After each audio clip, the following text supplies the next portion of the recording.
उत्पत्ति अध्याय 23। सारा 127 वर्ष की अवस्था को पहुंची, और जब सारा की इतनी अवस्था हुई तब वो किर्यातर्बा में मर गई। ये कनान देश में है और हेब्रोन भी कहलाता है। उत्पत्ति 23 का 1 और 2 पद। अब प्रामाणिक रूप से इब्राहिम अपने पशुओं के संग कहीं बहुत दूर था जब सारा की मृत्यु हुई, और वो उसके पास नहीं था, जो कि निश्चय ही एक दुख की बात है। वो विलाप करने आया। सो इब्राहिम सारा के लिए रोने पीटने को वहां गया। तब इब्राहिम अपने मुर्दे के पास से उठकर हित्तियों से कहने लगा, मैं तुम्हारे बीच पाहुन और परदेशी हूं। मुझे अपने मध्य में कब्रिस्तान के लिए ऐसी भूमि दो जो मेरी निज की हो जाए, कि मैं अपने मृतक को गाड़कर अपनी आंख की ओट करूं। उत्पत्ति 23 3 और 4 पद। इस समय तक इब्राहिम के पास उस देश में कोई भूमि नहीं थी। वो प्रतिज्ञा के देश में परदेशी और यात्री था, ये जानते हुए कि किसी दिन परमेश्वर उसे और उसके वंशजों को वो देश देगा। हित्तियों ने इब्राहिम से कहा, हे हमारे प्रभु, हमारी सुन। तू तो हमारे बीच में बड़ा प्रधान है। सो हमारी कब्रों में से जिसको तू चाहे उसमें अपने मुर्दे को गाड़। हम में से कोई तुझे अपनी कब्र के लेने से ना रोकेंगे कि तू अपने मुर्दे को उसमें गाड़ने ना पाए। उत्पत्ति 23 5 और 6 पद। इसलिए इब्राहिम ने वहां के मनुष्यों को इकट्ठा करके कहा कि मुझे अपने मृतक को गाड़ने के लिए भूमि चाहिए। और उन्होंने कहा, हमारी कब्रों में से जिसको तू चाहे ले ले, और हम में से कोई तुझे ना रोकेगा।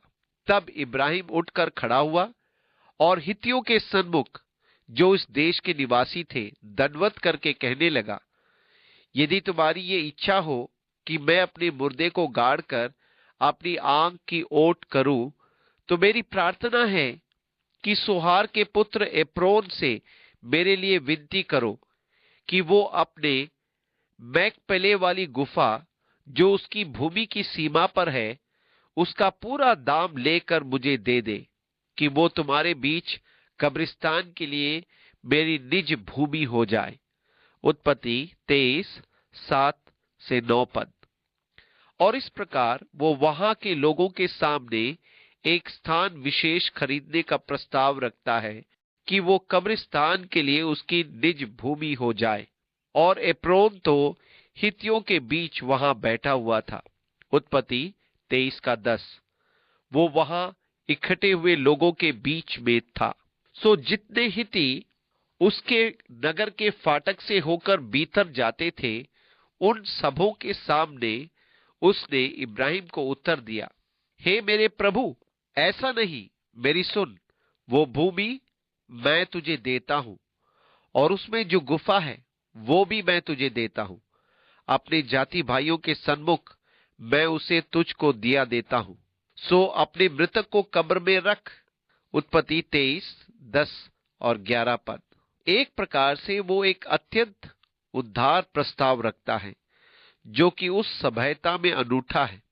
दूसरे शब्दों में इस तरह से कहा जाता था, ठीक है, मैं इसे तुझे देता हूं। पर इब्राहिम के लिए इसे मुफ्त में ले लेना विनम्रता न होगी।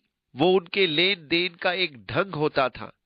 जब वे सबके सामने कहते थे कि वैसे तो इसका दाम इतना है, पर आप इसे यूं ही ले लीजिए, भला आपसे क्या सौदा करना, आप तो बड़े आदमी हैं। आप देखिए, इस देने के पीछे उस भूमि का मूल्य भी बताया गया था। लोगों के सामने तो कहा, मैं इसे आपको देता हूं, पर क्या इब्राहिम उस भूमि को मूल्य चुकाए बिना ले सकता था? यदि ऐसा होता तो ना जाने क्या क्या हो जाता। और इसलिए तब इब्राहिम ने उस देश के निवासियों के सामने दंडवत की और उनके सुनते हुए एप्रोम से कहा, यदि तू ऐसा चाहे तो मेरी सुन। उस भूमि का जो दाम हो वो मैं देना चाहता हूं। उसे मुझसे ले ले, तब मैं अपने मुर्दे को वहां गाड़ूंगा। एप्रोन ने इब्राहिम को यह उत्तर दिया कि हे मेरे प्रभु, मेरी बात सुन, उस भूमि का दाम तो 400 शेकेल रूपा है, परंतु मेरे और तेरे बीच में ये क्या है? अपने मुर्दे को कब्र में रख। उत्पत्ति 23:12-15 पद। 400 शेकेल रूपा जो एप्रोन ने बताया, वो उस भूमि की एक बहुत ऊंची कीमत है। वहां वे बहुत ऊंचे दाम से मोल भाव शुरू करते थे और फिर देखते हैं कि खरीदने वाला कितने तक में राजी हो जाता है। असल में भूमि का दाम तो 50-60% कम ही होगा, पर उसने इस विचार से 400 शेकेल कहा कि इब्राहिम मोल भाव तो करेगा ही। फिर वो परदेशी भी था, धनवान भी था। वे आज भी खरीद फरोख्त इसी प्रकार किया करते हैं। यदि आज भी आप वहां जाएं तो यही बात पाएंगे। वहां क्या हमारे यहां भी मकान, भूमि एवं अन्य वस्तुओं का मोल भाव इसी प्रकार किया जाता है? सबसे पहले सबसे ऊंची कीमत, फिर धीरे धीरे कम होती जाना, फिर 40% मूल्य में आप खरीद लेते हैं। ये तो उनकी सभ्यता का एक भाग है। आप कहते हैं नहीं, ये तो बहुत ज्यादा कीमत है, और जाने लगते हैं। तब वो कहेंगे ठहरिए ठहरिए, आप क्या देंगे? और फिर आगे बढ़ जाना, फिर बुलाना और वापस आना, फिर उसका काम किया मूल्य सुनना, और अंत में आप वस्तु को आंक कर अपनी अंतिम बोली लगा देते हैं। बेचने वाला मन में सोचता है लाभ तो हो ही रहा है, पर सामने बोलता है कोई बात नहीं, आपकी बात रख लेते हैं, इसमें नहीं कमाया तो किसी और में कमा लेंगे। है ना मजेदार बार्गेन या सौदेबाजी? पर इब्राहिम के सामने परिस्थिति बिल्कुल भिन्न थी। उसकी पत्नी के शव को गाड़ना था, कब्र के लिए भूमि चाहिए थी, पर मुफ्त में नहीं, किसी का कोई एहसान नहीं लेना।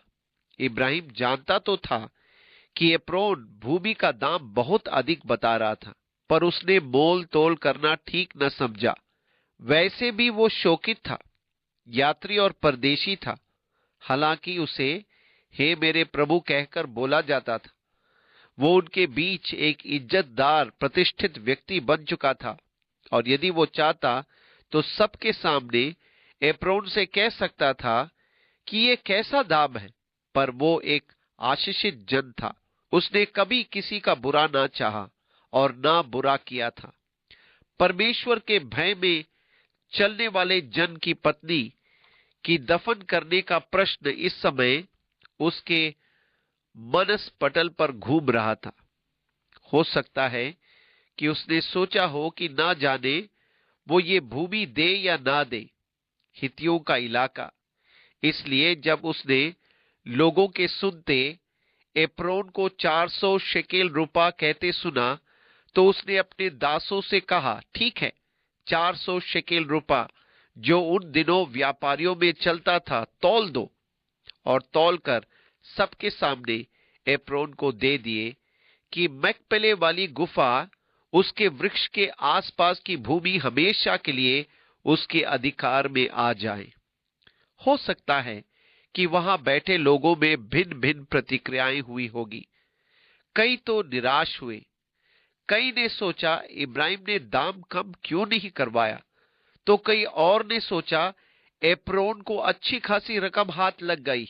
दूसरी ओर इब्राहिम अपनी पत्नी की मृत्यु के कारण शोकित था। वो मोल भाव में नहीं पड़ना चाहता था। सबसे बड़ा सवाल सारा को दफनाने के लिए निज भूमि को पाना था। हेब्रोन के और ममरे के सामने मकपेले की गुफा में सारा को मिट्टी दी गई। अब जब प्रेरितों के काम के 7वें अध्याय में स्तिफनुस के भाषण में शकेम में कब्रिस्तान के लिए भूमि खरीदे जाने का वर्णन है, जिसे इब्राहिम ने चांदी देकर खरीदा था। ये भूमि हामोर से खरीदी गई, जहां यूसुफ के बाप दादे दफन करने के लिए ले जाए गए थे। आप सोचेंगे कि स्तिफनुस को इतिहास ठीक से नहीं मालूम था कि इब्राहिम ने हेब्रोन के पास कब्रिस्तान के लिए भूमि खरीदी थी। वास्तव में वो सही कहता है। इब्राहिम ने पहले हामोर से शेकेम में भूमि खरीदी थी और अब सारा के दफनाए जाने के लिए एप्रोन से हेब्रोन के पास मकपेले वाली गुफा सहित भूमि खरीदी थी। इसमें संदेह जैसे कुछ भी नहीं है। इब्राहिम परमेश्वर की अगुवाई में यात्रा में आगे बढ़ते जा रहा था और जहां आवश्यकता पड़ी उसने भूमि खरीदी। अगले अध्ययन में हम इसहाक के लिए दुल्हन लाए जाने का वर्णन को देखेंगे, जो बाइबल के वृत्तांतों में एक अति सुंदर वृत्तांत है।